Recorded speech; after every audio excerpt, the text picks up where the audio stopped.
I feel kind of bad. Something I talk about a lot, and has come up a lot recently, is that there's nothing wrong with a game being mid. I could see why some people don't prefer that. I could see why some people are against it, but harsh reality is mid is not bad. By definition, right? Mid is mid. And, I mean, we've already covered Total Warhammer 3, which just kind of blows this game completely out of the water. So Total War Troy just isn't going to be on the same level as that, and I kind of knew that walking in, but I had no idea how much of a test bed this was for Warhammer 3. In fact, this very game actually introduced several new concepts to the franchise, which would then be taken and run with in Total Warhammer 3, with some of the DLCs and expansions, with regards to new hero packs and new factions. So that tracks. You know, the Horde. We've got a couple of Horde factions. We've got a couple of unique resource generation mechanics. We've got a unique ways of getting costs, but then also getting benefits. And there's some legitimately cool and interesting design that goes into it, which I absolutely agree with. The world map is relatively small, but that's actually in its favor. Each spot on the map is...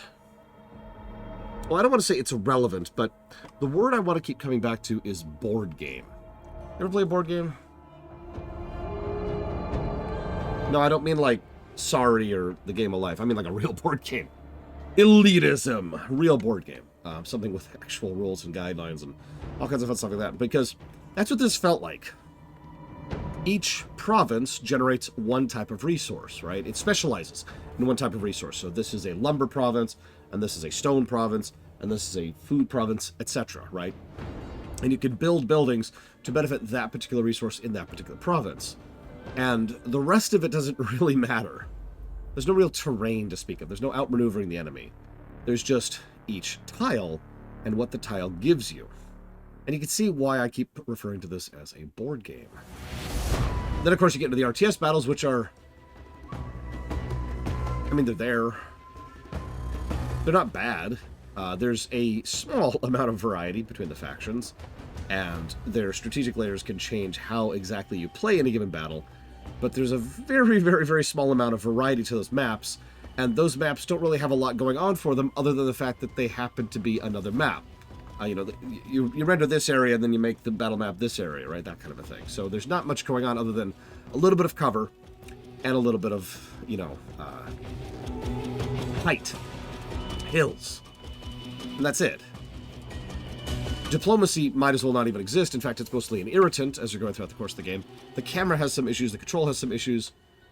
There's a decent heads-up display, but at the same time, it's easy to miss things as you're going through it.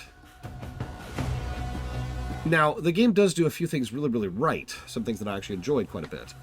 Not the least of which being the mythic monsters thing, which is probably the standout thing for me personally.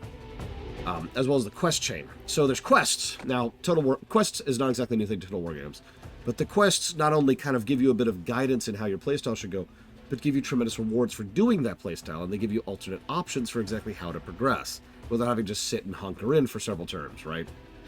So that's cool.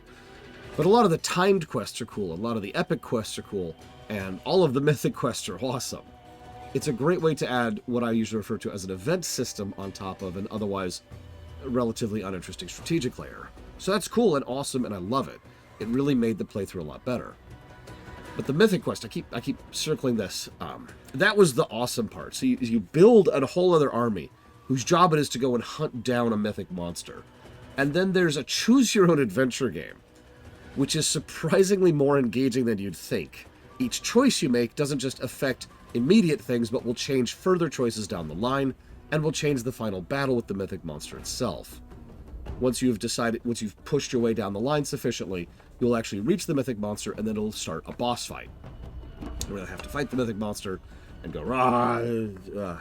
And then if you defeat the mythic monster, you gain it as an agent, and it has its own unique powers. Each specific one has their own unique powers, which you can then use in order to vary up the strategic layer even more and have some more fun with it. And that's awesome. All of that's awesome. I don't have anything negative to say about that. But at the end of the day, it's just a not as good Total Warhammer 3. So if you're looking for some variety, I can absolutely recommend this. And if you're already invested in the modern Total War series, then yeah, big thumbs up from me.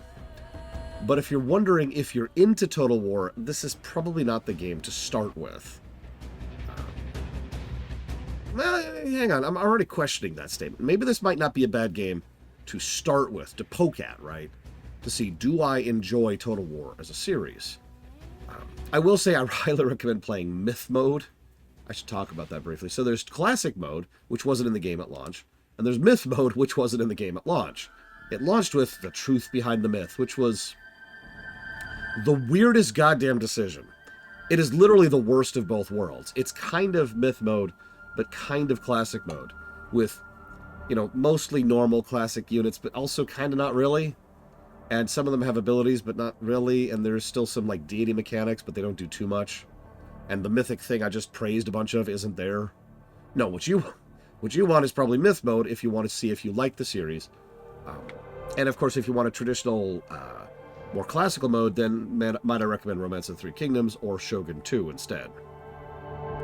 If you're into something more fantastical and to just see if you would like the franchise as a whole, that's what Myth Mode is for. It adds, the units are different, it adds the additional mechanics, and of course it adds the additional features in the game. So there's literally more content for it, which again makes it all the more funny because it was patched in. It's such a questionable, I have no idea why they did it that way. Maybe they were just trying stuff. I don't know. Having said all of that, I will say that probably one of the things... You know what? I'm actually not going to talk about it, because it doesn't really matter. If you're interested in Total War, not a bad game to try out. If you are already into Total War, definitely try out if you haven't. If you don't like Total War games, stay away. See you next time, guys.